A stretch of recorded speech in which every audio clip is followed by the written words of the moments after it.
contemporary public space, political architectural issues. This is the third one. The series started in April with a conversation with Nicola Sanninger, with Juan Lopez Cano and Lorenzo Romito, and with Andreas Lang, founder of Public Work, discussing with Salvatore Peluso and Azzurro Mozzanigro, and will continue through the months of May and part of June with Round Labor Berlin, with Giulia Ricci and Pippo Ciarra, and with Assemble Studio, with Rita Elvira Damo and Ludovica Carbotta. So stay tuned. This is really a beautiful occasion, opportunity to talk. And in general, VUOTO Talk is part of a wider project, a collaboration between VUOTO, it is a series of events and sort of platform conceived by Orizzontale, the Roman-based architectural collective group, let's say, in particular with the coordination by Giuseppe Grant, and Datto, visual design and communication studio based in Milan, and in collaboration with the Università degli Studi dell'Aquila, Federico de Matais, and Maxi Aquila with Elena Pelosi.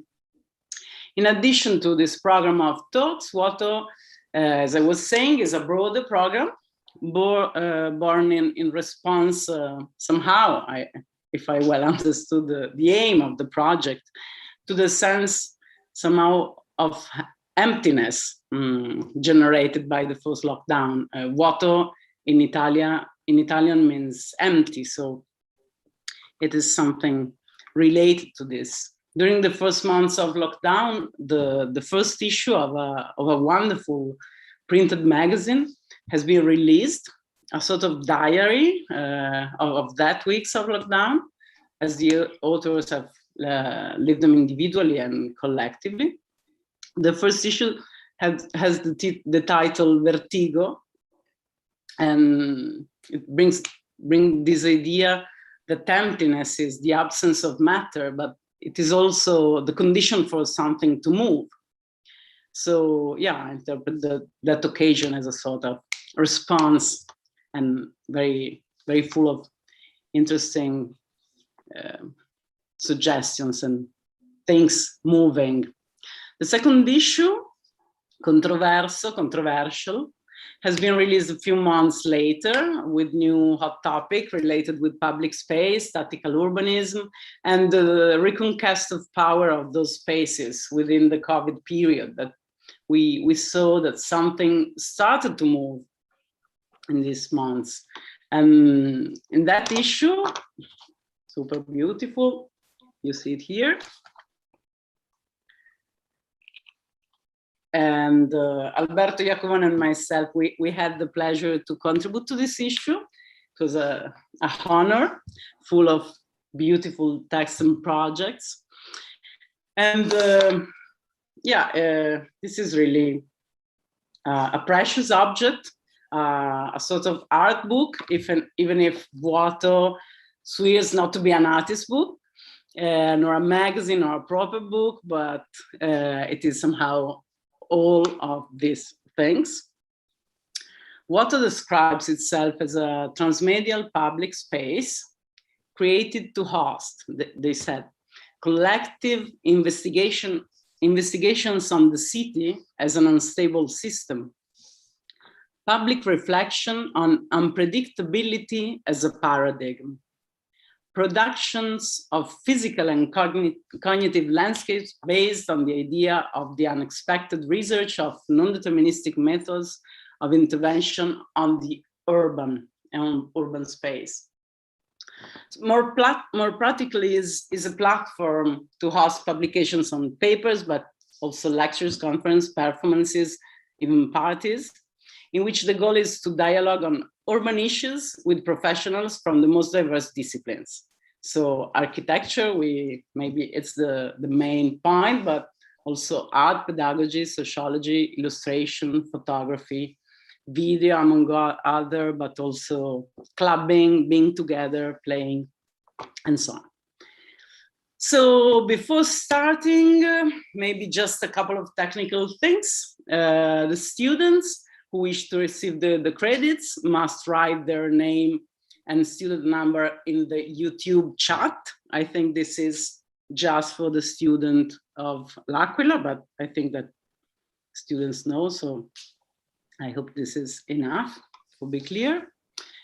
And the public in general, so students, but also all the other people connected, can write questions at any time on both the YouTube chat or on the Facebook chat comments. And we will collect the question and share it in the final part of the event.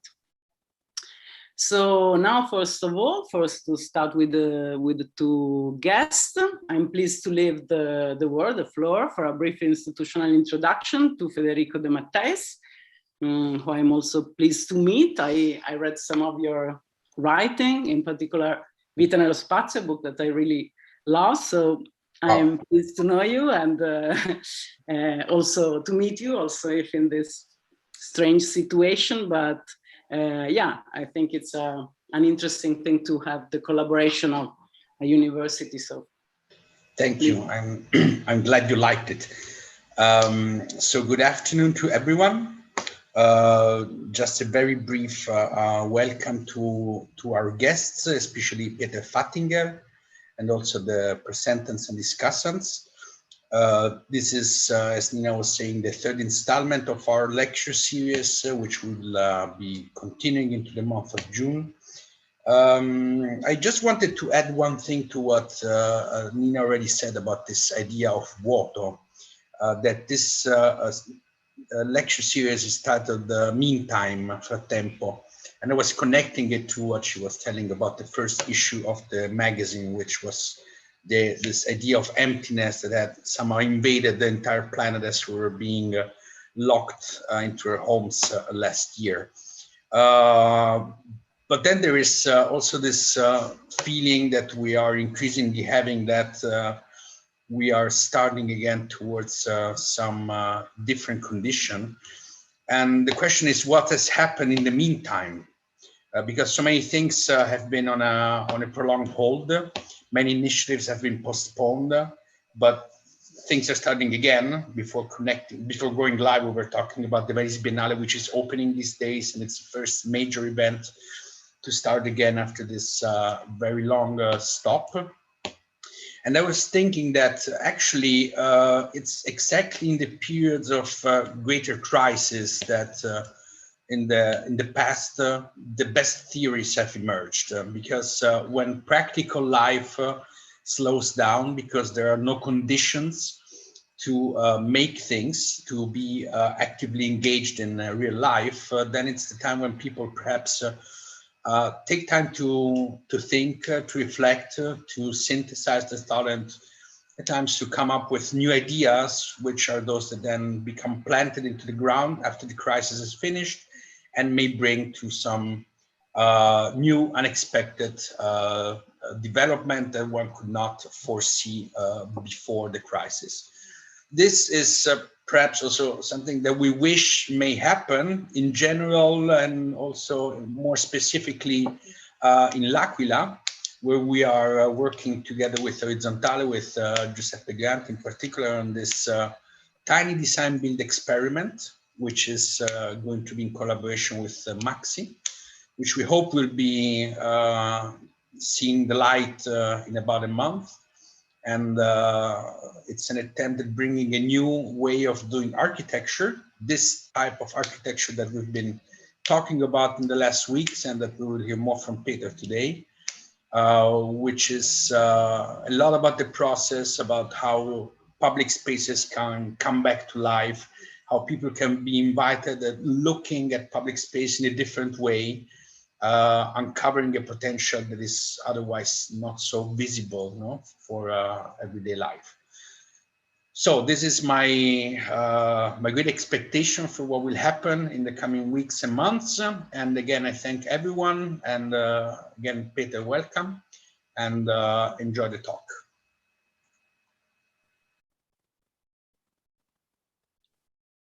Yeah, very, very welcome, Peter, and also Alberto. Thank you very much, Federico. So I think the event will be organized as usual, but with a relatively short presentation by Peter Fattinger of the work of his practice and design build studio, both, I think. And then a discussion in the last maybe half an hour, 20 minutes with Alberto Iacovoni, and who is from public or from the question that we collect. So I would like to introduce our very super interesting guest. In particular, I will start with Peter Fattinger, who is associate professor at the Institute of Architecture and Design at the Vienna University of Technology, where he founded the Design Build Studio in 2000. And I think that we were saying yesterday, a little bit joking, that for our generation, it was like a dream to have the opportunity to make, for example, an Erasmus on that studio, because it was quite a new or very interesting, strong experience in Europe. The studio offers students the unique opportunity to experience the different stages of a small but real building project, from the initial design sketch to the development of models and the detailed drawing, and the way through the actual construction process to the final appropriation of the built result. The implemented project range from accessible and usable temporary installations in public space to permanent educational and community facilities in Austria, South Africa, and Indonesia. Peter Fattinger also took a PhD, Design Build Studio, Framework Condition, Processes and Potential of Design Build Project in the Architectural Education. And he also researched Design Build as an action-oriented teaching method. In cooperation with International Architecture School, Peter co-founded the network Design for the Common Good and the European Design Build Knowledge Network. In 2005, he founded, together with Veronica Orso, Fattinger Orso Practice. Peter and Veronica work as a design and fabrication studio at the intersection of architecture, art, and design. The work ranges from small object design, interior project, exhibition design, to public art installation, cultural production, and urban interventions. Motivated by the will to maintain the conceptual, architectural, and economic control of their project, the studio ideally acts as developer, designer, and constructor, working beyond the classical spectrum of architectural practice. The work of Fattinger Orso Architektur and the Design Build Studio were exhibiting the architect in several international venues for exhibition, as the Architektenzentrum in Vienna, the MAC also in Vienna, or the Kunsthalle in the Munich Architecture Museum, the German Museum in Frankfurt, and in France, like in the Architektur d'Architektura in Bordeaux, in Basel, and in many other venues, and the International Architecture Biennale in Venice, updated idea in these days. In 2017, Peter Fattinger and Veronica Orso were awarded with the City of Vienna Prize, the last of many other prizes that they won in their career, for their lifetime achievement. I would like to briefly introduce also Alberto Iacovoni. So after the presentation by Peter, we can discuss, know a bit more about our table composition, let's say. Alberto Iacovoni is an architect born in Rome, in Italy. Also, if I don't know if it's so, let's say we are all from Europe somehow. He's founding member of the architecture firm MAO or MAO. I don't know, how do you as you like, MAO or M80. Yeah, because in Italian I heard it both. So and has been also part of STAIC Laboratorio d'Arte Urbana for several years. And with MAO, he has been awarded in several national and international competitions, and he has been invited in important exhibitions such as the Biennale in Venice in several years, in Archilab Orléans, and the first Beijing Biennale.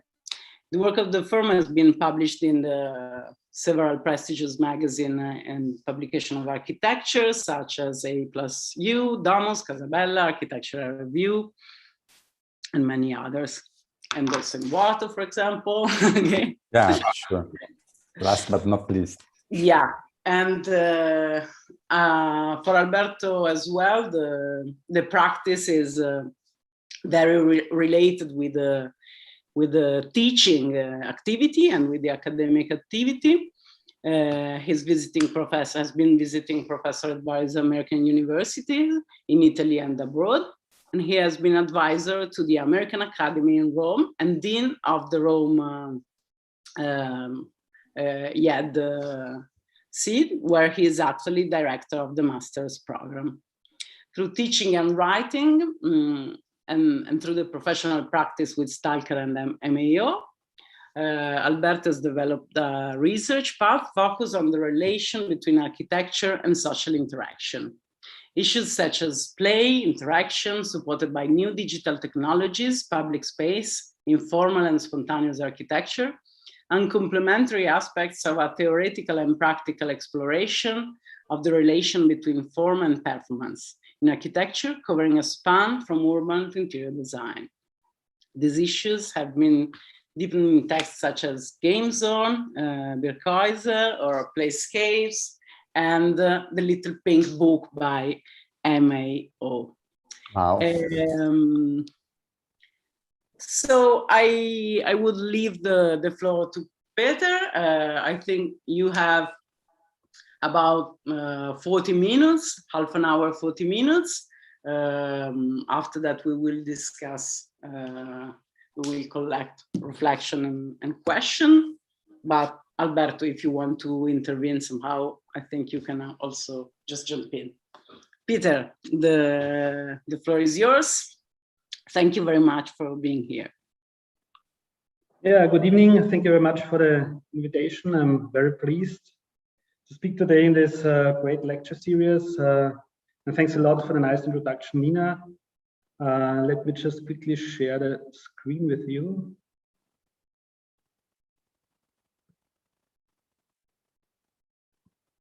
Okay, here we go. Well, in our office, Fattinger Orso Architektur, which I run together with Veronica also, we are mostly focusing on temporary experiments in public space, which are literally open and accessible for everybody. So we work a lot in and with public space. And within these projects, we try to expand the traditional role of architect as service provider by acting, in most cases, not only just as designers, but also as sometimes initiators, fundraisers, constructors, also program curators, general organizers, and sometimes even caretakers of these projects in one entity. So the projects are about urban appropriation, about activating public space, about improving the relationship between social and spatial matters. So in the first part of the lecture, I will show a small selection of 3 temporary projects from our office, which are already dating back some years, but they are 100% temporary. So they have a clearly defined starting and end date and lasted just for a few weeks, a month. And in the second part, I will talk about the design build studio, which I run at Vienna University of Technology. And there I will show 3 more recent temporary projects, which I realized together with my students.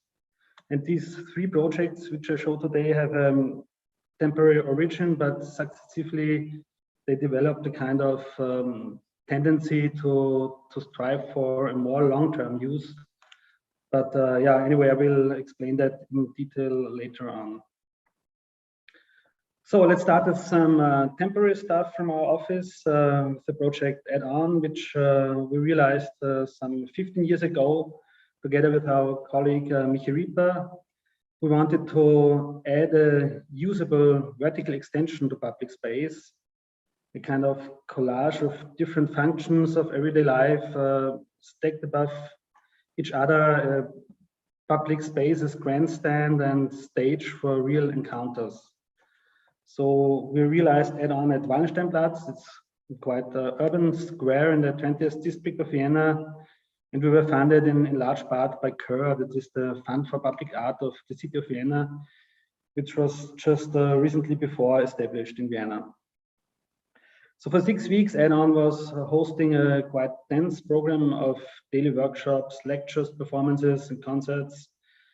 And also artists, residents were invited to live and work on site in an additional structure in the lower part, which you can see here on the right-hand side. Can you see my mouse? Okay, great. Yeah, and the whole tower was completely public and accessible, so anybody could step up and use it. And walking up the stairs, you could find some very different scenarios, like stacked landscapes. So from the info kiosk at the level of the square to an elevated table soccer, a music room, which was covered with hundreds of hand-cut mirrors. Some overhanging workspaces. They were equipped with internet access, what, by the way, at these times, 15 years ago, that was really something special, and we still had these very deep monitors which were installed here. So nowadays, if you provide wireless, it's much more easier. But so here we offered this kind of working and leisure facility for the internet. Yeah, structures like these just work in summertime, and we were really lucky to have a great summer in 2015. And yeah, while some passers-by just watched Add-on from a safe distance, others used the potential of the temporary intervention quite intensively. And yeah, of course, it was the kids who at first realized the possibilities offered by Add-on, and then they convinced their parents to make use of the structure. But basically, all generations were interested, curious, and excited. So everybody enjoyed to explore this extraordinary environment, to discover unexpected settings, and to also to interact with the installation and with the other visitors, of course. So here, for example, you can see an installation by artist in residence David Moises. He installed a car wash brush to, as he said, to polish your skin on the way to the whirlpool. And this car wash was operating on and off by random, so that caused quite some surprise with the visitors. Yeah, some further steps up, we installed a caravan for the housekeeper, where always 2 members of our team were staying during the nights to take care of Add-on. And yeah, basically projects like Add-on, they only work with an intense care of a big team, which always has to be present on site, to take care of it, to maintain and clean it. And what is most important, to also communicate with the visitors. So it's definitely not a drop sculpture, which you can just leave by itself, but it really always needs your attention in a way. Yeah, also the canteen on a level of 9 meters was an important communication point and somehow the vibrant heart of Add-on. And yeah, every day different teams of students, artists, and architects were invited to run the kitchen for 1 day. But basically also many people just came with their own picnic baskets, sometimes already early in the morning, to enjoy breakfast with a view. Above, we set up a roof terrace with fake rock and a mini mountain pond. And on the very top, a cafe for 2 persons was equipped with a coin-operated self-service coffee machine. So many different niches and spots to explore. So here you have a view down to the artist in residence units, which is a kind of project within the project, where design and built by students of my design build studio. And these sleeping units, they were linked to the tower by a bridge and provided sleeping and sanitary facilities for the artists on this upper floor level. And there was also a common workshop space underneath, which you can see here. And these invited artists, they were undertaking interventions which were specially related to the installation, so to add on, but also to the square and to the neighborhood. So here, for example, a project by artist Barbara Musil. While the big installation add-on worked a lot with the vertical public space and its heights, so Barbara, she focused more on the underground, and with her artwork, Finian's Rainbow, she installed various acoustic interventions like thunder, but also fog and foam, and light in these manhole covers of the sewage system at Wallensteinplatz. And another intervention by artist in residence, Konstantin Luser, on the wall of the common workshop. It was called Höhenkoller, meaning hates fever. And as Konstantin really had quite a fear of hate, so he preferred to work on the ground level. But he drawed his work with 3 pencils simultaneously, and this caused this kind of dizziness with the viewer, and also referred to the shakiness of our vertical installation, which yeah, really in windy conditions moved some 5 to 10 centimeters on the top floor. Yeah, for 6 weeks, add-on positioned itself at the interface between publicness and privateness. It offered insight as well as outlook. It allowed new perspectives on the familiar surrounding, and questioned burned-in modes of perception of public space. And yeah, these temporary interventions, they also have a great advantage that more experimentation is possible than in this narrow corset of permanence. And also the limited time frame allows not only a more daring and lighter construction, but also more intense and concentrated activity in and around the installation. Yeah, now to another project, Bellevue, so for the European Capital of Culture, which was in Linz in the year 2009, Michi Rieper, Veronica Orso and me, we initiated and realized this temporary intervention, the Bellevue, the Yellow House. And actually we were quite free in suggesting the site and theme for our project. So it was a quite blank invitation. And for us, basically, it was essential not to do an intervention in the inner city of Linz, which is located so the back around here.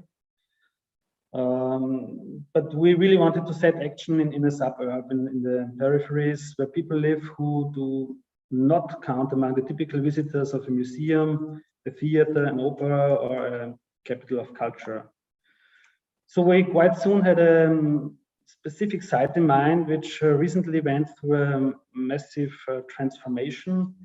So here you see the districts Binnenmichel on the left and Stallerhof on the right. And yeah, for a long time, actually until the year 2005, these 2 districts were divided by this highway, which is running directly between those two districts, and which connects Linz with all the other major cities of Austria. So it's really a very active highway section here. So after a long process of negotiations and demonstrations by these neighboring residents, which already started back in the 80s, the city decided to enclose the highway and to create a landscaped park on top of it.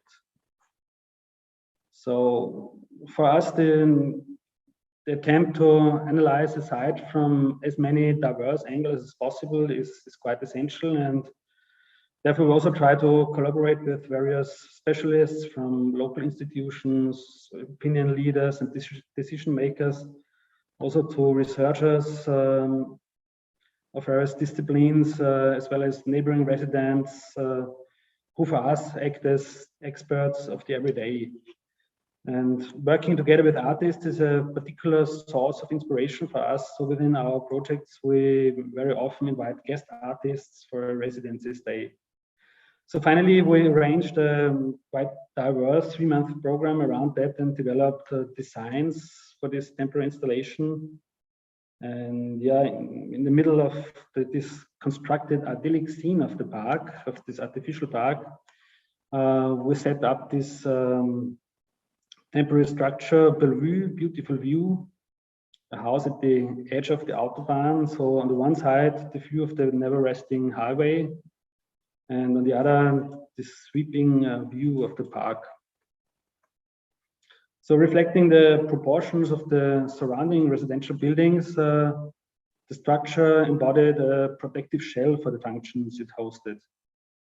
So these are housing quarters for guest artists, an info kiosk, cafeteria with a terrace, a bicycle rental center, working space, exhibition space, media room, a library, and a public stage. So all that comes together in this multi-story building. And in total, it's about 400 square meters of usable space for the visitors. Yeah, but Bellevue also worked as a kind of temporary landmark, as a gateway to the city.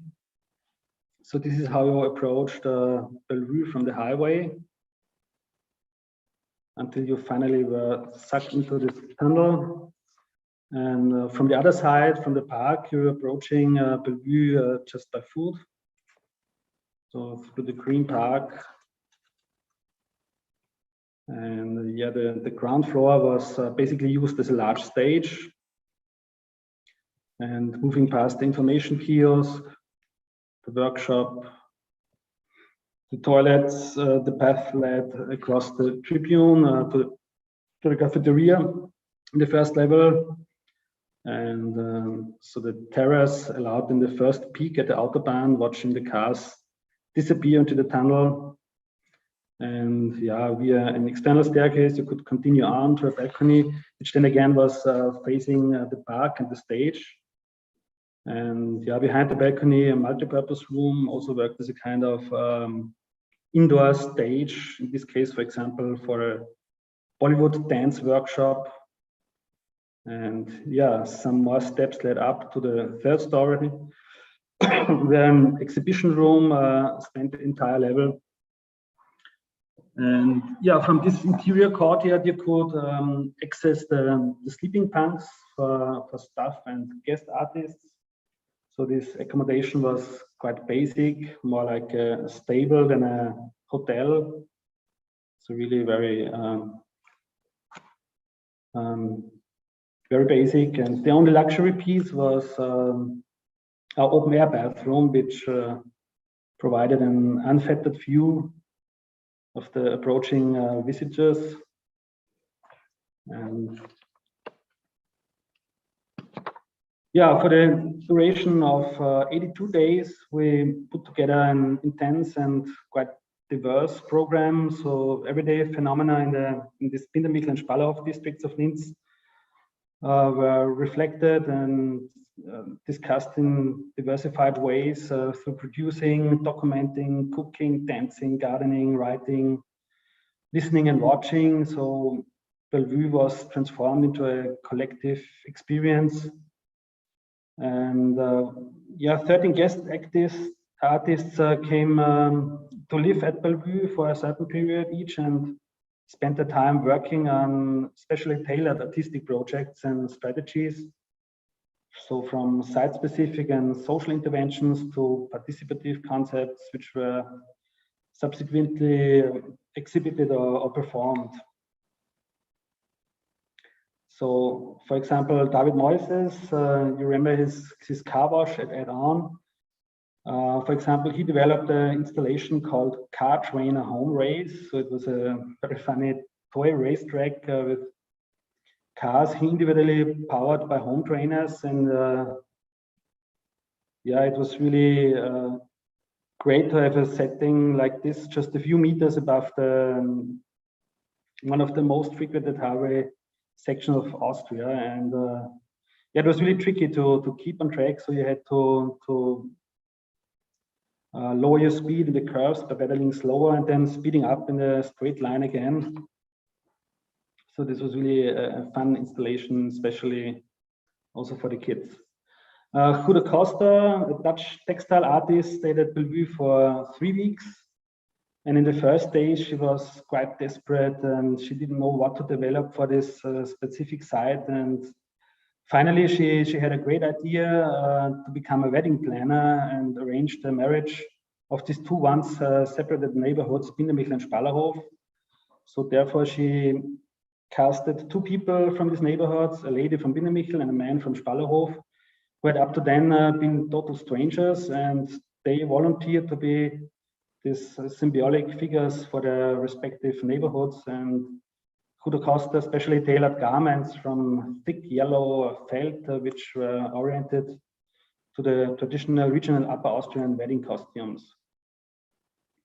So the future of these 2 previously divided districts was then lent a kind of symbolic legitimation through this act of wedding.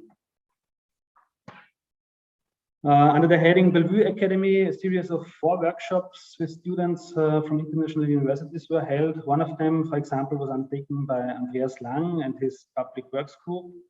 Andreas was also guest in the VUOTO talks just a few weeks ago. And at Bellevue, he installed an honesty shop with students of Kunstuniversität Linz. So here, interested people from the neighborhood had the possibility to exchange capabilities or services with each other. And there was also a kind of daily program at Bellevue. So every day was dedicated to a special program. On Mondays, Bellevue transformed into an open air cinema. Every Tuesday, we did a live talk show, which was broadcast on the local cable TV, and we were discussing really local topics. Wednesdays, we dedicated to DJing. Here you can see, for example, Fatsi, a living legend, one of the first DJs in Austria's 60s. And he showed what rock and roll is and directed hundreds of his former groupies. So this was really great to have all these older people dancing on the stage. Wednesdays were dedicated, Thursdays were dedicated to cooking experiments, and Fridays we had this kind of dancing classes, and Saturdays we performed live music. So after 3 quite intense months of Bellevue was then already history again, and while its physical presence may have disappeared in the end of the project, memories and the emotionality of the place that still remain. And in the last weeks of the project especially, we were asked by many people, why can't you leave the house forever? But it was at no time intended to be permanent. And besides, we would never have had become permission to build on that specific site permanently. It was really difficult enough to get the permission for these 3 months. But basically the appearance of these installations, which very often is quite emblematic, should firsthand evoke kind of curiosity in order to let the visitors engage with this new situation in a second step. And thereby we understand architecture as a medium for creating so-called spaces of possibility, which bring about specific social situations and also spark communicative encounters. And this way, new possibilities can be, in a way, tested and discussed, and then further on, in the best case, the future development process can get started within a neighborhood district. And in memoriam of the project, 1 year later, the city of Linz, by decision of the council, officially named this landscape park above the highway Bellevue Park in 2010. Another year later, in 2011, we were invited by Linz Kultur to do a follow-up project in the same neighborhood. So we called this project Déjà Vu. And we decided to use this giant roundabout in the middle of the park as scenery for our temporary intervention. And so for 17 days, a diverse program with local cultural initiatives and also international artists transformed this traffic island into a kind of circular arena for artistic interaction. So usually not accessible, this green island amidst this roundabout was opened up by a temporary bridge, a scaffolding bridge, which you can see here. And yeah, the entrance of the bridge from this elevated walkways which were leading around the roundabout was constructed as a kind of huge gate, and this was visible from all over the landscape park. And an expanding modular installation made up from more than 7,000 beer crates. This provided the kind of spatial basic infrastructure of Déjà Vu, and also served as a temporary supply unit in public space. And some 500 additional crates served as building blocks for further altering functional elements, which were set up then for the daily changing program. Here in the picture, they're, for example, used for setting up a race circuit for go-karts, and these additional building blocks were in constant modification every day. So here we see them, for example, for presenting stuff at the neighborhood flea market. And yeah, for the duration of 17 days, this roundabout became a kind of focus of artistic interaction offsite all these established institutions, and also offered a temporary stage for local as well as international cultural institutions and guest artists. So each invited artist or institution organized one of the 17 days in particular and referred the interaction to the location itself. And here, for example, the Linz-based artist collective Kiosk, they installed a drive-through car wash. Yeah, as it lies in the nature of a temporary project, also Déjà Vu disappeared after 17 intense days of activity. But the site, the roundabout, this kind of non-place, since then got a completely different meaning and relevance for the neighbors and all other visitors. So this zebra crossing that we applied as a kind of marker for the cleaning area for emergency services in the event of a tunnel evacuation. So here, these buildings are used for people who have to leave the tunnel in case of an emergency. So they're coming out here at the stores, and we had to keep this zone free for emergency vehicles. And therefore, we put up this kind of zebra crossing here. So this was something that kind of stayed. But it might also remind some of the visitors to have danced here some time before. Okay, so this was a quick run through some of our projects which we did in the office. Now I will show some temporary stuff of the design build studio, which I founded some 20 years ago at Vienna University of Technology. And yeah, within these design build projects, the students are running through all stages of a small but real building projects. And they are working in collective teamwork, really from the first sketch till fixing the last screw, and with all the related responsibilities and consequences. And what's really great, they learn to deal with small budgets, with tight deadlines, and also unexpected problems. And for me, what's most important, that they are also confronted with the setbacks, which usually come up when you're transforming plans into built reality. And yeah, not only the collaboration within the student team, but also with the clients, the users, local authorities, consultants, professionals, material suppliers, and sponsors makes a quite important part of the learning by doing process of these projects. So basically, there are two ranges of projects we're doing within the design build studio. One range of projects are permanent buildings for social institutions in Austria, but also in South Africa and Indonesia. But I won't show these projects today. And the other range of projects are more temporary interventions for urban public space. And here I put together three more recent examples to show you now. So In October 2012, the dean of our faculty asked us to develop a mobile laboratory for the future lab. That's an interdisciplinary platform at our faculty. And so the students had the task to create a modular structure that should work as a kind of mobile classroom and workshop, as lecture hall and exhibition center. And of course, it should also be equipped with a bar and kitchen to become a welcoming place for students and visitors. So 30 students were involved in this project. The design process, like always in my design build projects, was a collaborative one.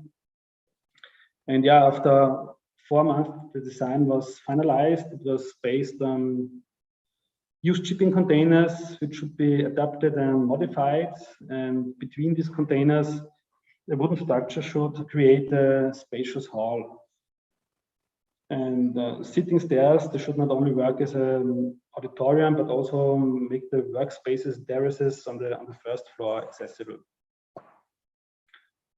So we decided to do the complete fabrication process and first setup of the structure in the park right in front of our university, which you can see here. Basically because we didn't have any big workshop where we could prefabricate these things. So we decided just let's do it in the public space. And yeah, after first kind of probation time of 1 month in front of a university, the idea was that the mobile structure then should always for 1 entire year move to various areas of urban development within the city of Vienna. And in reality, it came quite different, but I will explain that later on. So here you see the students drawing the footprint of the lab, while another team of students was on shopping tour in Vienna's harbor. And so finally the containers were delivered completely raw and then cut apart by the students. And yeah, for most of the students, it's often the case in design build studios, it's the first time working on a building site. And yeah, teamwork always is a big issue in these projects. And yeah, basically everything was produced by the students themselves. And the great thing about design build is that design and detailing doesn't necessarily have to be completely finished when you start building. But this ongoing building process also informs the design. And so you can decide many things just while building. And we call this process design through making. And but that you can only do when you are a designer and builder in one personal unity. Yeah, basically all containers were modified in the ground floor and then lifted into the right position by cranes. So here you see the wooden roof panels being placed, and wooden beams are adjusted for the sitting stairs. And yeah, also all windows and doors were welded and placed by the students themselves, and even these door handles were designed and produced by the students' own hands. Yeah, and what was also important for us, we wanted to keep this original container surface visible, so everybody should see that these containers already made thousands of miles and that they have a story to tell, and that they also got some scarves on their long journey. And so we played around a bit with the graphics of the big logos on the containers as well. And yeah, what then happened, the location in front of the university, which, as I told before, was just supposed to be the starting point of a traveling project, it unfolded to be a perfect site for a structure like this. And the possibilities offered by this mobile urban lab as a kind of public infrastructure on this very central park in the middle of Vienna, they were utilized not only by the university, but also by various neighboring institutions, museums, and organizations which asked if they could use the structure for doing presentations, meetings, and workshops in public space. So basically, the fact that we installed this temporary structure in this park, this triggered a kind of demand for a space like this. So we prolonged our temporary permission, which in the beginning was only supposed to last for 1 month, again and again, and finally we ended up staying there for 2.5 years. And so in this time we were hosting workshops, exhibitions, public lectures, public talks, but also concerts and parties. And yeah, at the end of September 2015, anyway, 2.5 years later than planned, we pulled down our tents or containers at Karlsplatz and finally lived up to our name, Mobile City Lab. And so from the green park in front of our university, the journey led us to the concrete desert of the urban development area Neumarx. And here on the side of the former St. Mark's cattle market, the VSE, the site development company of the city of Vienna, gave us part of a 40,000 square meter brownfields for temporary use, while this area still was undergoing rezoning and planning processes for future development. And what was very interesting in the immediate vicinity of the site was the Camp Erdberg. You see it here on the right top corner, which then at this time in 2015 housed around 600 refugees. And yeah, since the relocation of the mobile urban lab took place in October 2015, so really at the height of the first wave of refugees, it was quite clear for us to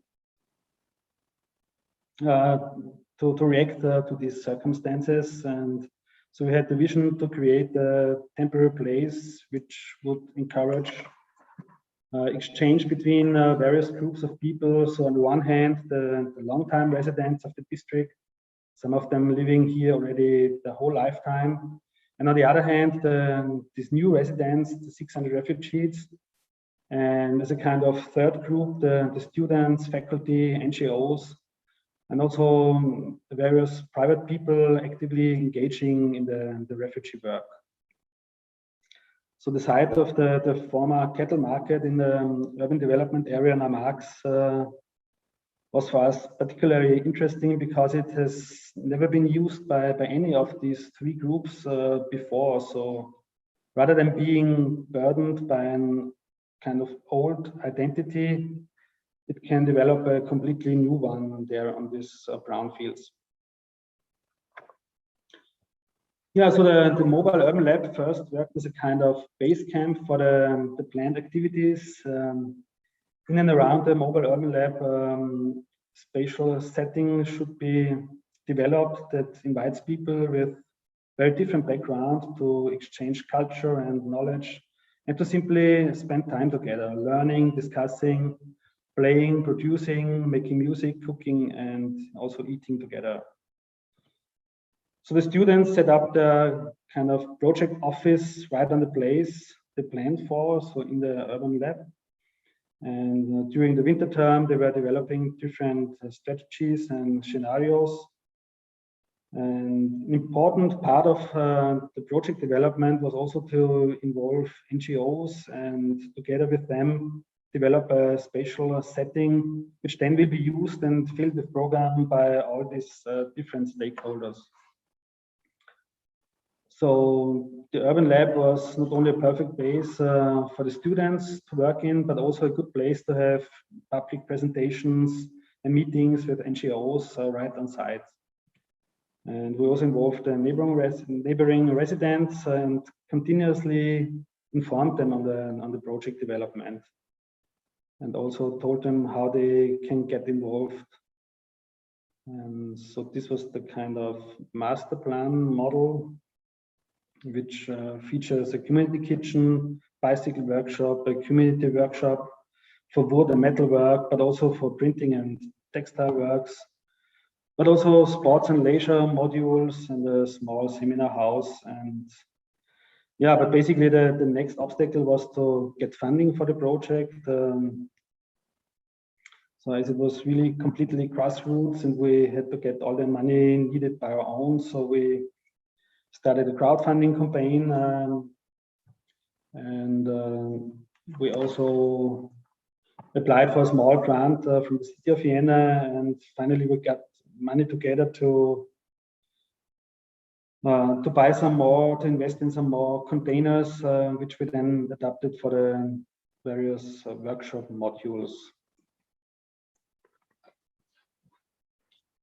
So here you see the community kitchen growing. A small group of refugees was also working together with us on the building site. And Asim, for example, the guy on the right here, he was not only the best dressed man on our building site, he was running his own carpenter workshop back in Syria, which he left 1 year before. And so basically he had more knowledge on woodworks than all students together. And so soon he took over the role as a kind of foreman on the construction site. And he really enjoyed getting up every morning to do something really useful again. So the project was not only about working together, but also about spending time together, cooking and eating together. So every working day, another 2 people, 1 student and 1 refugee, were responsible for preparing lunch. So this was sometimes resulting in quite some interesting fusion kitchen. So here you can see the open kitchen infrastructure. It could be used by very different groups. There were indoor areas, but also outdoor areas, and it was extended with a very long table, which offered seats for up to 50 people. And here you see the bicycle workshop. This was operated by 2 different NGOs, and yeah, basically people could donate their old or broken bikes here, and the bikes then got repaired with the help of the refugees, and then also were handed over to the refugees. And yeah, for the refugees, the bikes offered really independent mobility within the city, and many of the refugees, especially women, they really had little experience with bicycles so far. And for them, this giant car-free site was also a perfect place to learn how to ride a bike. Here the wood and metal community workshop.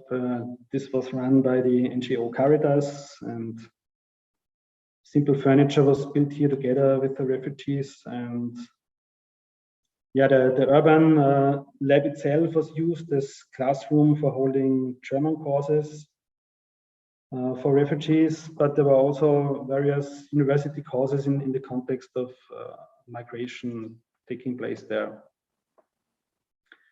Yeah, after 5 quite intensive years in New Marx, we had to make room for the future urban development on this site, which in the meantime was planned and going on. And yeah, for the mobile urban lab, the journey continued and led us to the city of St. Pölten. It's around 60 kilometers west of Vienna. And yeah, there just a few weeks ago, we installed the urban lab in a completely new surrounding, and now it's embedded in a wonderful extensive park called Sonnenpark, and it will complement the premises of a non-profit cultural association there. And yeah, in the course of our recent design build project, we are renovating and adapting the existing buildings of the cultural association in this park. And the students, while working there, they can use the mobile urban lab again as their kind of home base. And yeah, just a few days ago, we started with the renovation of these existing buildings there. But yeah, I will not go into further detail of these projects, but it's something we are busy with now in the moment. Yeah, now finally, let me see in the watch. Okay, I think I have to speed up a little bit. Sorry. Yeah, finally to our so far in a way largest design build project in Nordbahnhalle. It was part of a research and development project which was executed at our department at Vienna University of Technology under the title Mischung Nordbahnhof. It was a so-called smart cities demonstration project, funded by Austria's Climate and Energy Fund. And yeah, this research and development project is focused on the facilitation of a sustainable mix of different utilization in the urban development area of this former northern railway station of Vienna. In the next years, this development area will give place to around 5,000 new apartments. And yeah, although the research and development project is run by the Department of Housing and Design, it deals preliminary with non-housing functions, which should be implemented, tested, and researched here already before the people move in their new housing units. And so therefore, we set up a temporary laboratory for testing new formats of working and for various cultural and leisure activities in this urban development area. And in this old warehouse and office building, which was temporarily provided to us by the Austrian Federal Railway Company, we installed a kind of incubator for experimenting, teaching, and researching on site. So more than 3,000 square meters of indoor space and a lot more outdoor area in a great location, which were allowed to us before the building later should be torn down. So we could use it before they finally tear it down a few years later.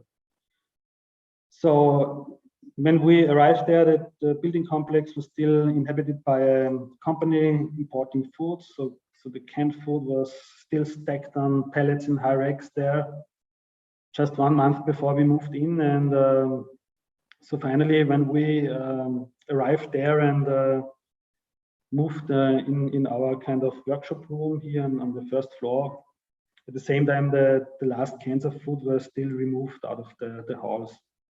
So here you see the students cleaning the windows of what should become our planning and building office for the next month. And yeah, first we developed a concept for the future use of these premises. So we started a co-working space with fixed desk in the former office building, which is here. And furthermore, we dedicated 2 halls for events, and another hall, the so-called magazine, which you can see here, was used as a public living room and also co-working space, which could be used by anybody for free. And we also had a small canteen. And here on the very left, you see the Werkhalle, a 900 square meter big maker space, which we dedicated to collaborative making and producing. But apart from this space allocation plan, it was also necessary to find a legal and organizational framework for the daily operation of this Nordbahnhalle. And so to gain this necessary organizational scope of action for the experimental use of the project, we founded a support organization, which was separated from the research project. So we founded a not-for-profit Nordbahnhalle development and operation company, which then worked as a kind of independent corporate backbone of the Nordbahnhalle. But now back to spring 2017. So the hall was really far away from plug and play. So the food company which used the hall till very short before already has been knowing for years that the renting agreement is ending soon, and therefore they didn't invest anything for the last years. So there was a lot to fix and to repair and to clean in the beginning, and also most of the windows were broken and nailed up with wooden bars. And yeah, new openings were broken into the wall and some former openings closed. So we produced some doors with polycarbonate glazing to open the hall to this urban wilderness. And also the corporate identity for the Nordbahnhalle was designed by the students. And they also built it as a kind of oversized logo from wooden planks and mounted it on the facade. And yeah, here's some more images from the building process. And I go through this a bit quicker. So we also used these high racks from the other halls and configured them in a new way. Here for storage space in the maker space. So that's a view into the magazine, which was the kind of common living room of the project. And here another high rack, which we adapted to a kind of vertical retreat lounge and play area. So this is a view into our canteen, and the canteen was not just a canteen, but it was a really very important part of the project, because it also worked as a kind of concierge for the tenants, and then there's a kind of info point for all interested visitors. And what was great, a team of 10 students who already were involved in the design build phase of the project, we could employ them by a not-for-profit company. And so this team then was in charge of the organization of the daily business, handling requests for renting the event space, doing the general housekeeping and caretaking, and also the technical support for the events. And yeah, they were also, of course, also dispensing some drinks and snacks to the guests, but they were really the kind of heart of the Nordbahnhalle.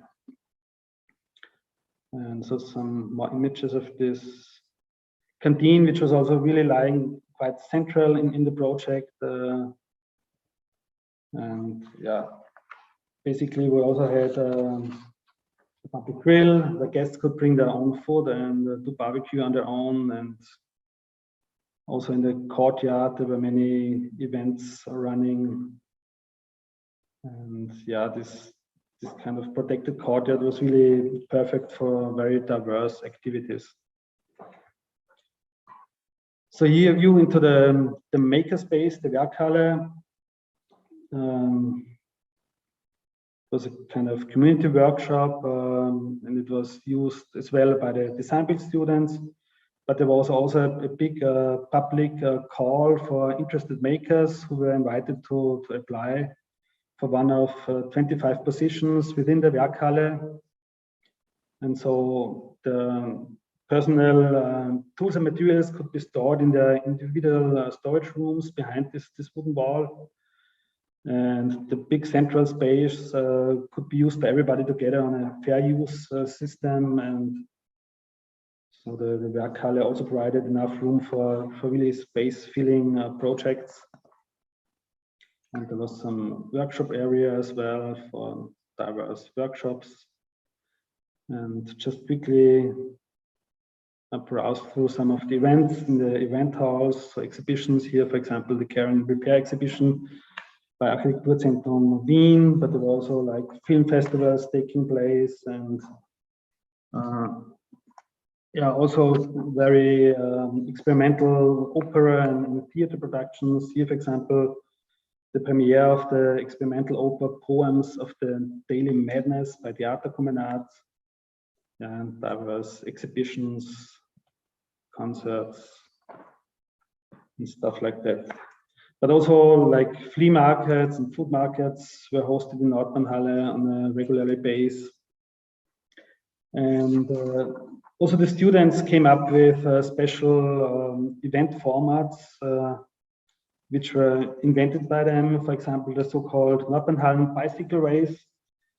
So they installed a track running through our various halls and also open air around the halls. And yeah, this race immediately gained kind of cult status. And yeah, it took place 5 times, but always with a different racetrack and an extended DJ program and after party. So it was really a very strange mix of completely different things happening there at the same time. And yeah, basically in the very beginning, the project was, as I told, only intended as an experimental interim use of these halls before they should be completely demolished in the summer of 2019.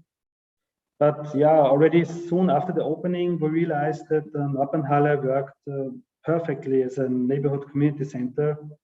And the question arose, under what conditions parts of these halls could remain in the long term as a kind of non-profit location for the neighborhood.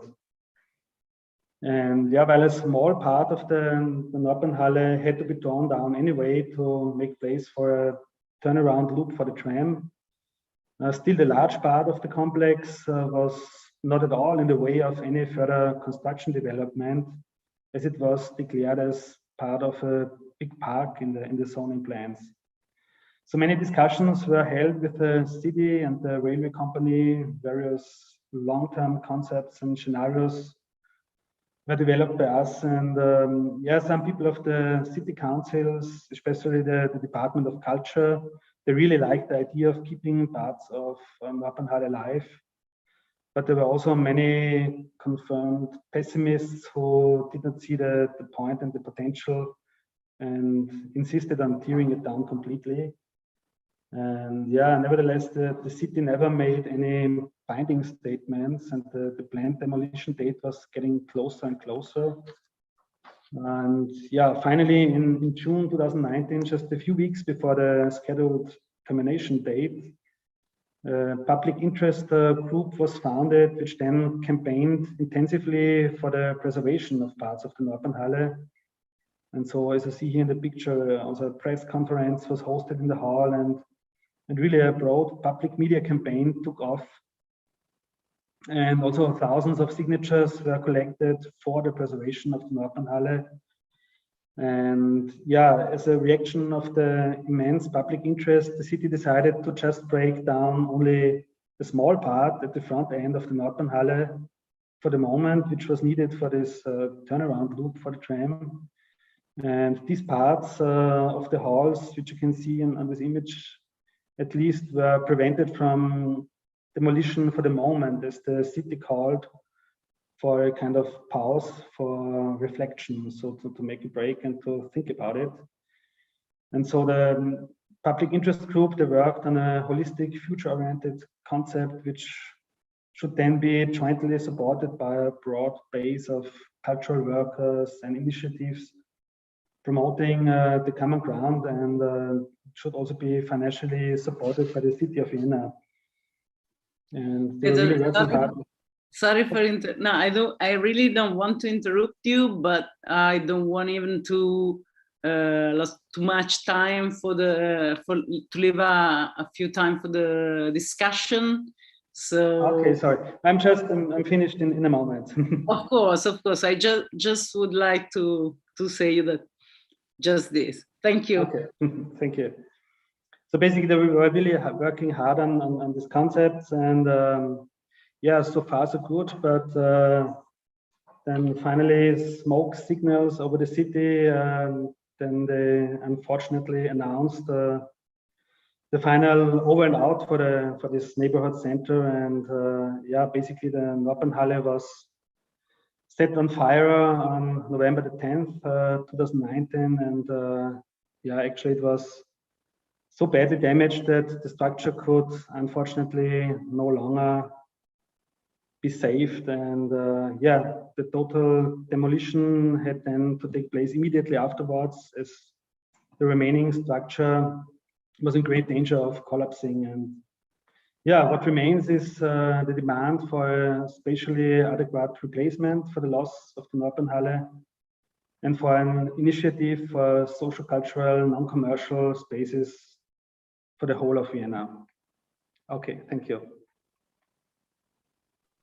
Thank you, Peter. I really would like to go on for other projects and projects. Thank you so much. Sorry, it took a bit longer than the 40 minutes which were calculated. No, but it is just for have some time for discussing together the project that I find it amazing. I knew a few, but the last I think 2 or 3 I really didn't know it, and they're super interesting. And I think there are many things to say about it, to discuss about it, also to ask you. I have some curiosity, but I really would like to leave at first the floor to Alberto, and also Federico, if you want. And thank you, Nina. Well, of course, I hope that this will be discussion. Thank you very much, Peter. It was great. I mean, I knew your work, but always hearing, you know, somebody speaking about his own work is always much goes deeper and shows us many other things.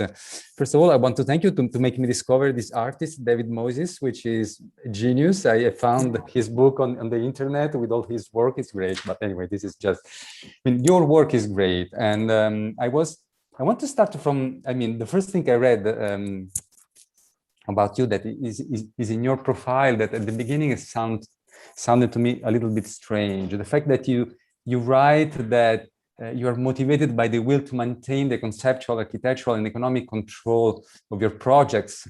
So that's why the studio ideally acts as a developer, designer, and constructor. At the beginning, this statement was kind of sounding to me kind of a contradiction with the type of work that you do. Now, you work in the real context in the real territory, and this statement sounds like, you know, an architect that wants to keep control over his work. But then I understood much better looking at your presentation that it's more the idea of questioning the role of the architect, no? Because the architect is usually, let's say, the 99% of the cases, somebody who does a project, and then he delivers it to, you know, to the developer, to another story. So his or her role is confined inside, you know, the boundary of the, let's say, the discipline of the project. While I imagine you and your partner being always on site doing the project while the project is being built. So really with a completely different attitude where the project, let's say, in terms of drawing, designing something, or is just a part of a much more complex process. And I think that the graphic that you showed us was beautiful, the one with the ellipses and all the path going around, you know, the project. So my first question is, do you think that there is any chance for, let's say, a more kind of, I don't want traditional approach to design? For example, do you ever make architectural competitions? Do you ever, will you ever accept to make a project as, you know, as many projects that probably will be on show at the Biennale that is opening today? Or you think that really the architect has to a militant architect like you are? No, basically that's the approach that we prefer because we enjoy to work in that way. But I think it's not the model which you can put over the whole architecture scene and you say that's the best way to do it. It's definitely not, and it's also really extremely time consuming and stressful, and it's also yeah, many people also say it's not good to make everything, and you should be a specialist on something, but not too much generalist of everything. So I think it's not really a role model for doing architecture in a big scale, but it's somehow a way we prefer to work and enjoy it, and to really to be on site all the time, and to really decide till the last detail as well. No, because I think that this is really a political statement, you know. So in the real estate market, where, you know, there are so strong forces that, yeah, you know, working from bottom up. I don't know. For example, in my experience, I've been part of the Stalker group, which is totally on this side. So you can't be an architect, because the architect is somebody who is alienated from a territory, can just produce, you know, something which is alien. The only way to work on space is to working on the relationships between people. No, so all your projects are devices that you know work to trigger different relations, to activate the new forms of relationship in between the dwellers, the people that are in the site. While the idea of making a project is something which you enter a totally different, you know, I don't know how to say, chain of reaction. And for example, also this idea of making something temporary, and I think that the last image with the arson of the building was kind of really emblematic of an idea of temporariness. You do something that, you know, lasts few days, few months, 1 year, 3 years, and so on. And then at a certain point, the city, the growth of the city, and in Italy, we would say that probably also somebody put the fire on just because there were some interests to have the building demolished. And then at the end, the development, the market, the money is kind of erasing what has been done. So the question always is, what is left then, where after this temporariness, what remains on the territory? And is there a way in which this thing can become permanent? Again, referring to my personal experience, I think one of the best things that we did with the Stalker group was in the former slaughterhouse of Rome, where we squatted a building together with some curious refugees, and we have been working there for 4 years. And then at the end, we also occupied the open space in front of it, and we planted a garden with trees. Now, that was a very long time ago, like 15 years ago. So now the trees are fully grown up, those guys are still there.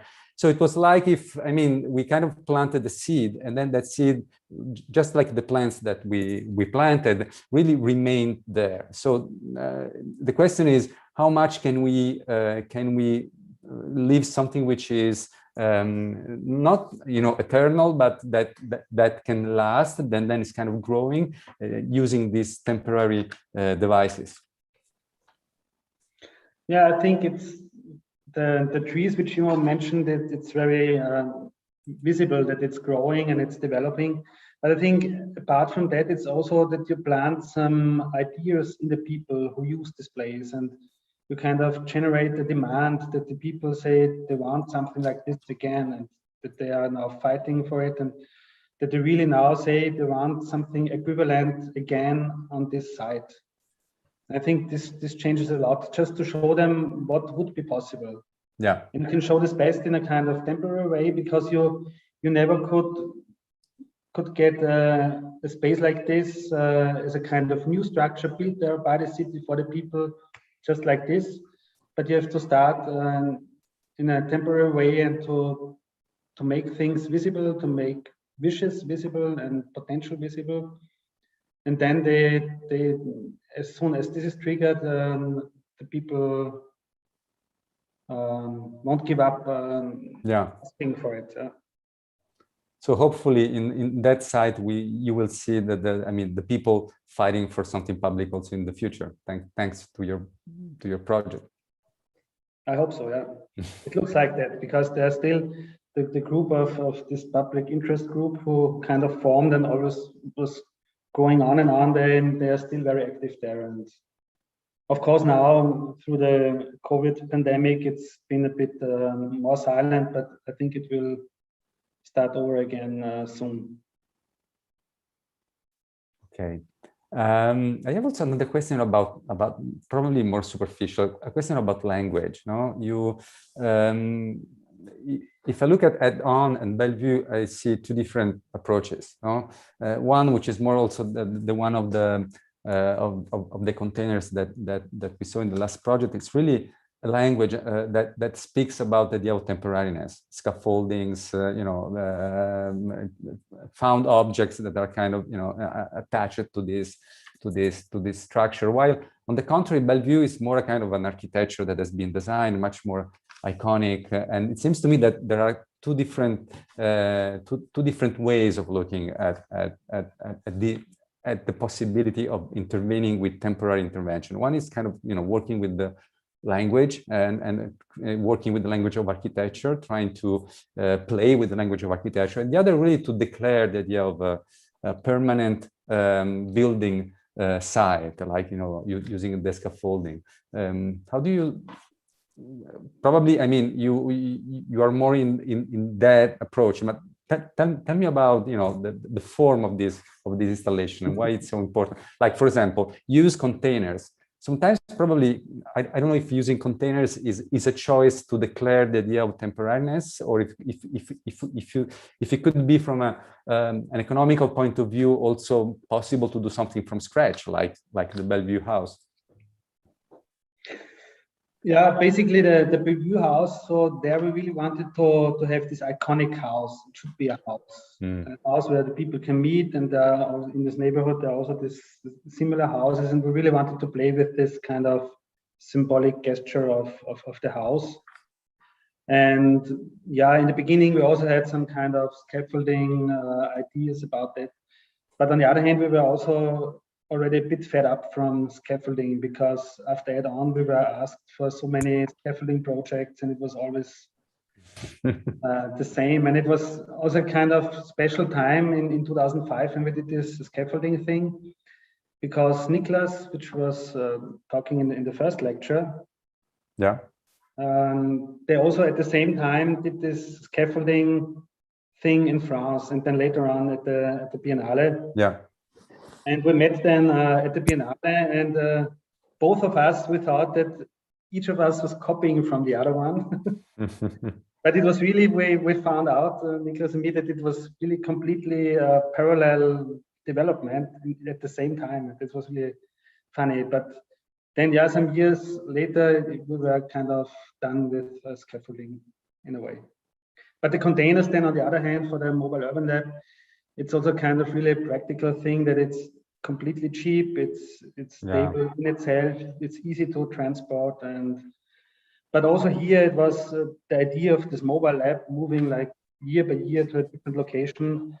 In the end, it was not really that mobile, so it was not so easy to transport. It was quite an effort to bring it from one space to the other. And that's also why it didn't move on such a short term, like every year, but it was like a longer lifespans. But also because it was really like, as soon as it landed on some of the sites, it was really like working very good there, and the people liked it, and it was, yeah, it wouldn't have been good to remove it 1 year later already, but so we really tried to extend as long as we could stay there, because like every day it was standing there longer, it was working better in a way, because the community was growing, and it was really like very good accepted and used.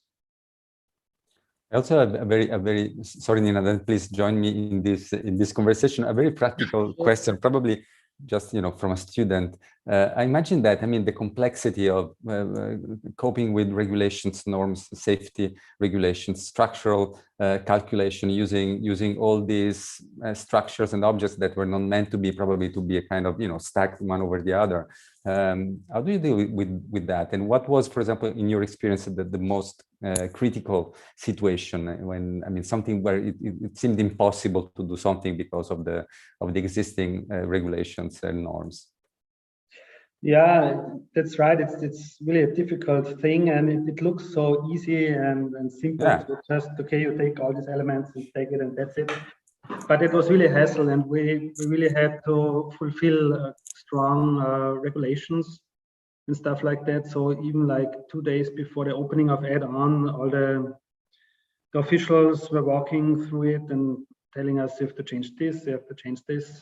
Although we were really prepared very well, we still had, till the last minute before the opening, we had to do adjustments and stuff like that. Because it's really in the city center, and it's also very accessible, what was meant from us that it should be accessible for the people. But definitely it was also like drunken people climbing up at 2 o'clock in the morning and stuff like that. Mm-hmm.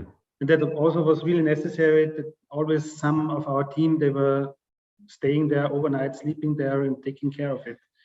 Because you can't just put it there and let it be.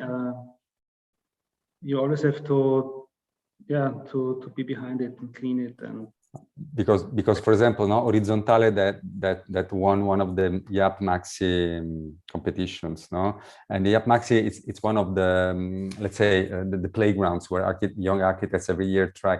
And I've seen during the years more and more because of the fear by the commissioner making something that is not standing up. I mean, my impression is becoming more and more prudent, and it becomes more and more difficult to do something which is probably also questioning the way people interact with space. I mean, I've been doing many things, but many times it has been possible because they were informal, let's say, interventions, so without the necessity of having a permit.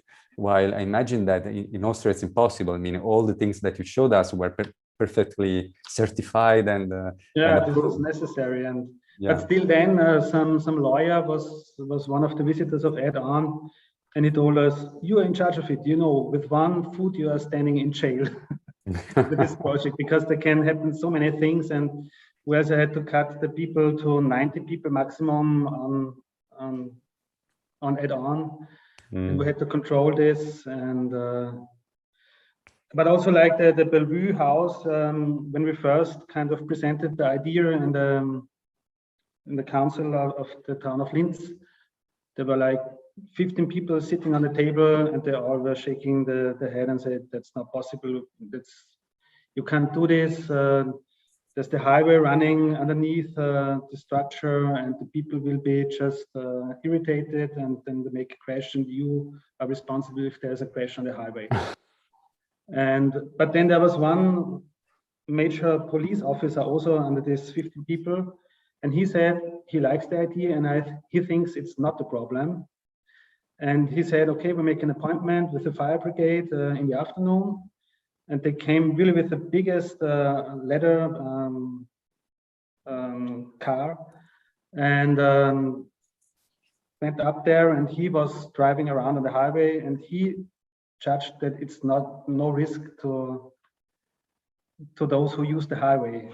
But you really need people like him who stands up and says, I think it's possible, because everybody else would say, no, you can't make this. And so you have to be a good persuader, somebody who is able to convince, a diverse group of professionals and officials. Yeah, and the officials are the worst. Yeah, I'm also very curious about let's say the client, that the client is often yourself, or a sort of auto-commission with the group, or in the bottom-up process like that. But the curiosity is about somehow if you find a difference between the proper public commission, or something that is common but maybe not really public. What I found that in all your work, it's super strong, the power of the public, no? The power of also the overlapping of different situation that can be in you started saying a collage of functions, and this is really what it's super evident in all your works.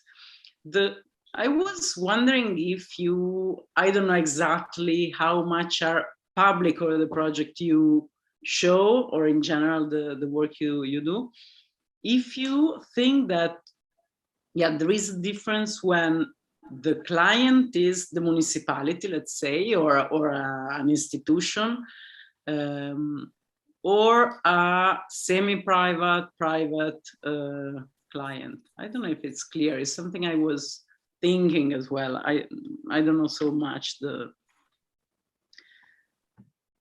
answer I expect. Yeah, of course there's some difference, but still, like add-on, for example, it was commissioned by the Fund for Public Art of the City of Vienna. So it's money from the City of Vienna, but still the fund is more or less independent, and they decide that they want to have this project.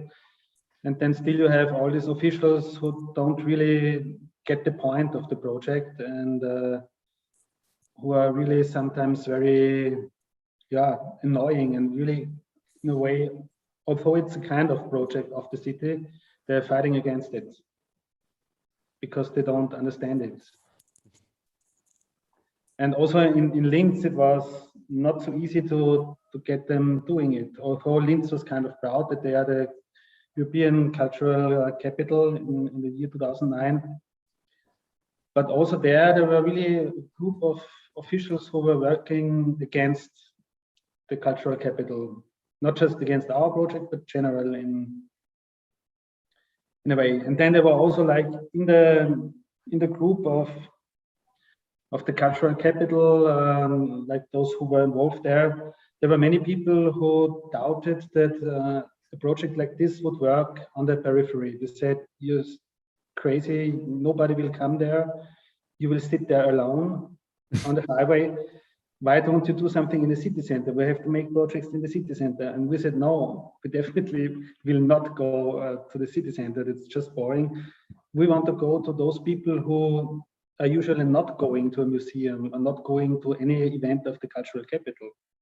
And definitely it was that instead of sitting in front of the TV, they were coming to the VUOTO in all ages. And we had really like a big poster with the program, like on every day, what workshop is happening and what's going on. And they really knew it by heart, what's happening the next days. They were coming and asking some very special question, what is on this day, what is it exactly? And I didn't even know the program as good as they did. So they were into it.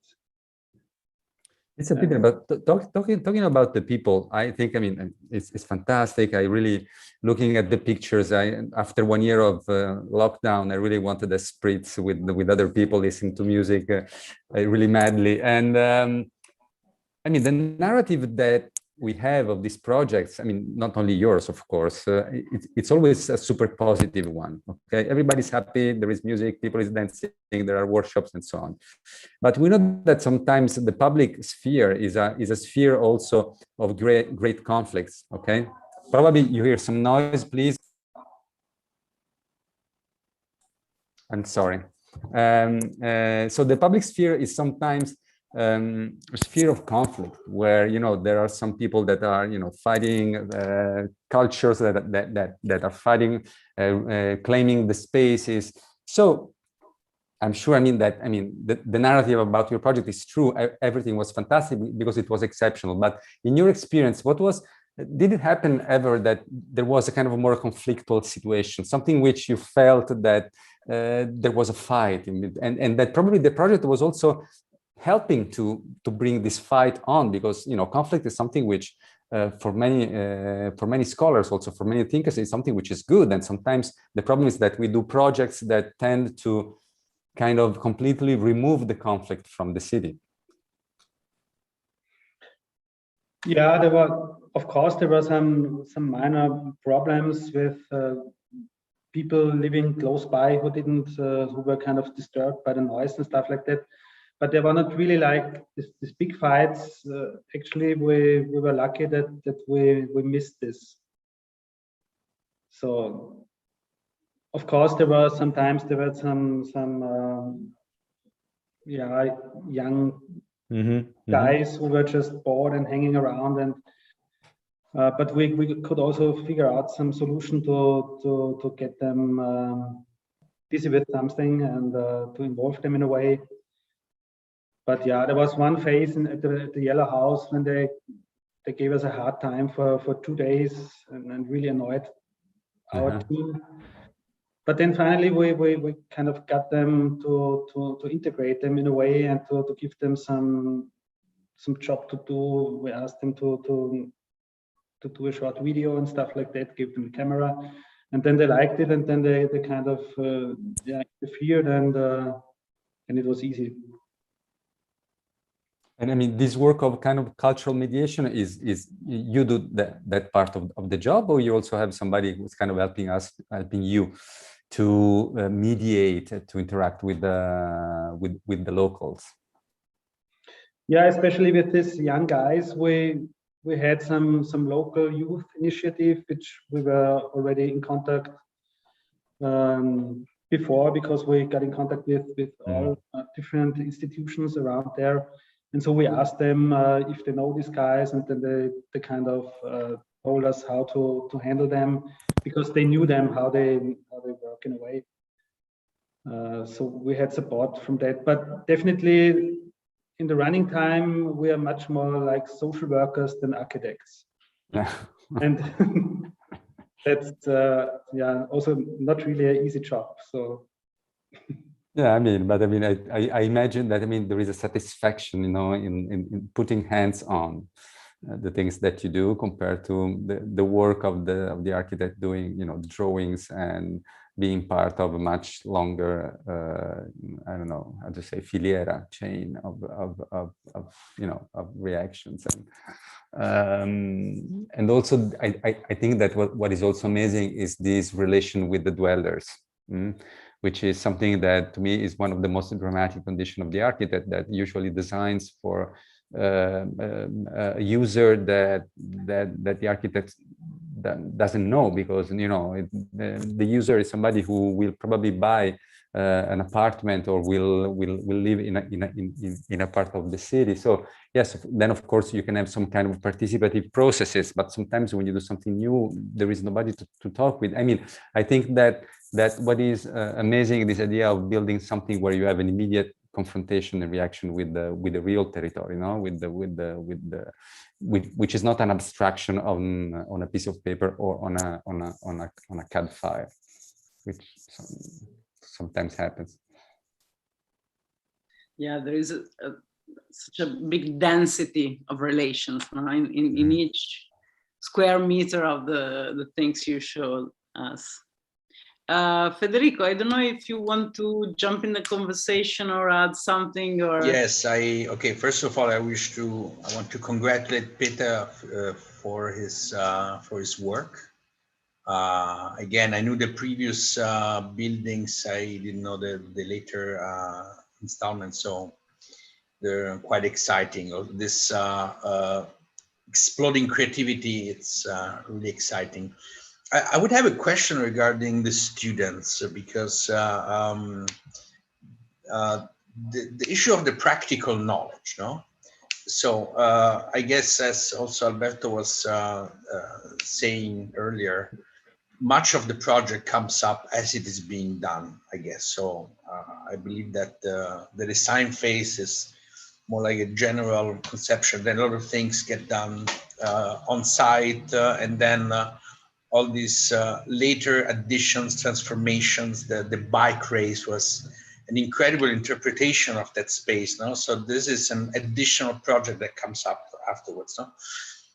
So the practical knowledge, when the students are, let's say, in the early stage, when they are designing, are they capable of bringing some practical knowledge into the design?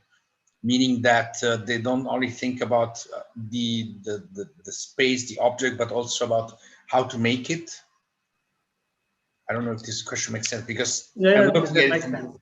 Yeah. It's very different. So some students, they really bring in lots of practical knowledge because they did something in the building business before, practical, and some they're really complete greenhorns, but it's a learning by doing process. And those who know, those who don't know, learn it from those who already know. And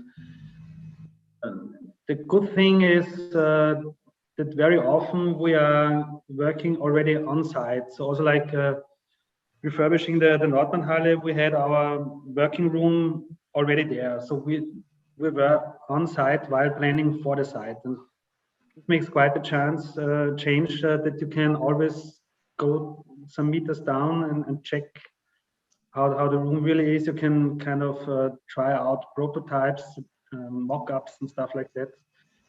And I really like to work on the object, and so that you just have a basic idea, you can get the material and stuff done, and then you still develop it while building.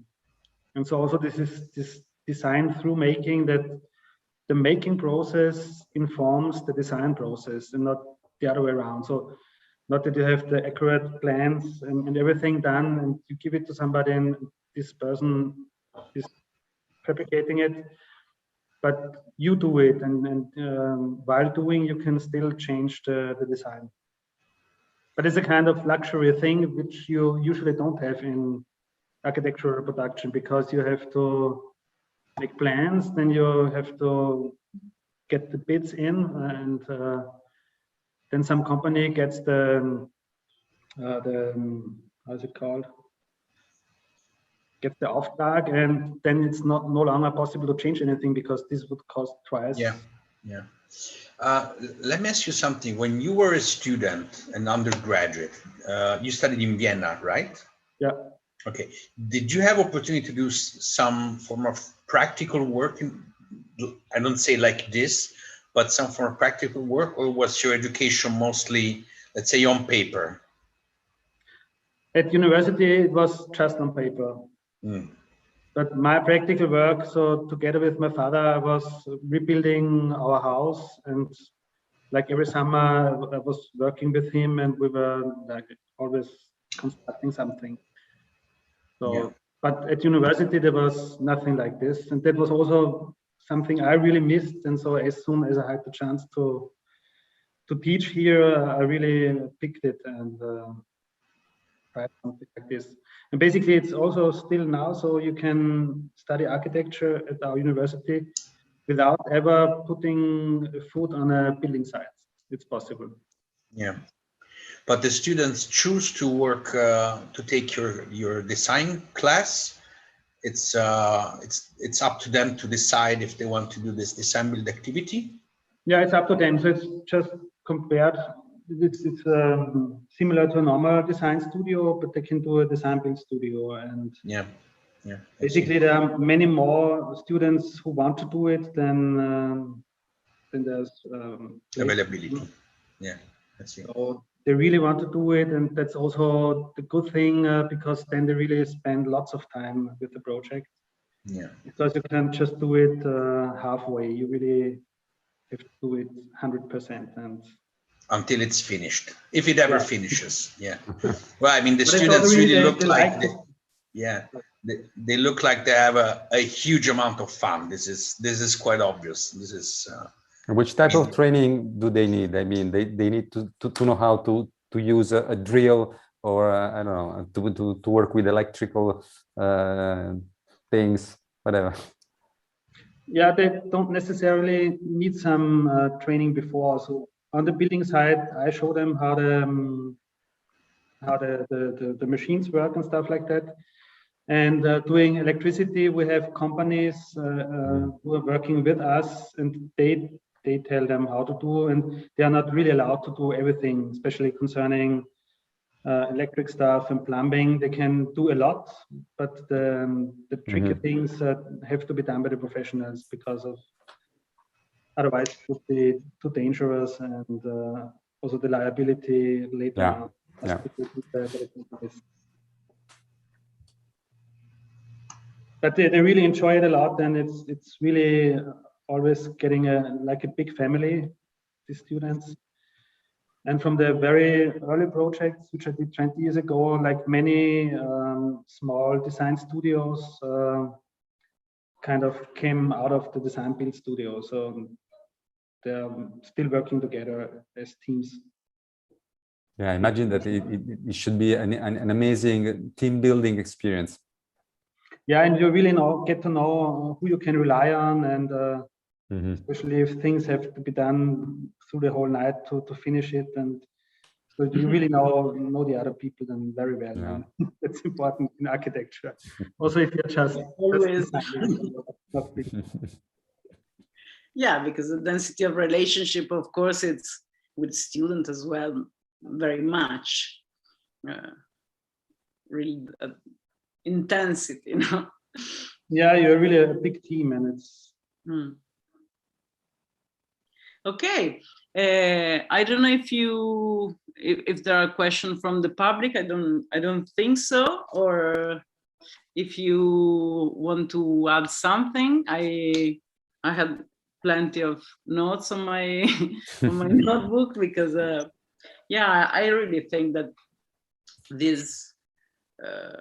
I was curious as Federico about the didactical approach, about the teaching approach, but also in general for what one can think that architecture can be in the world now. This is the small scale, but that is the scale that after all, when you build something on a highway, the scale of the project is very big, even if you are doing a small thing. So I really believe in this kind of approach. I don't know how to say it differently.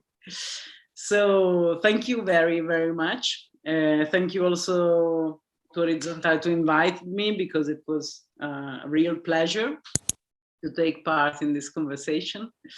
I don't know, I really hope to meet you soon, somehow. In person. And, yeah, in person. For doing something like what we saw in all these beautiful pictures. And yeah, I don't know if you want to add something, or the time is, I think, more or less finished, but. No, I just also want to thank for the invitation. It was great to be part of this lecture series and to talk to you. And I really, really hope that we soon can meet in person, because it's really now high time to do this again. Yeah. Now we know that Nina will go into a campo in Venezia to have a spritz without us. So that's unfortunately, I have another thing online, and then okay. So after that, anyway, yeah. Maybe after that, I really, yeah. You deserve it. Somehow, yeah. So cheers. And yeah, thank you again. Thank you. Yeah. Thank you. Thank you, Peter. Audience, and yeah, see you next time. Somewhere, somehow. Bye bye. Bye. Ciao, Nina. Usually Ciao, we would Federico. go for dinner now, if there wouldn't be Corona. Yeah. Yeah. Ciao a tutti. Ciao a Okay, all the tutti. best. Ciao Bye. Federico. Ciao a tutti. Ciao. Ciao. Ciao.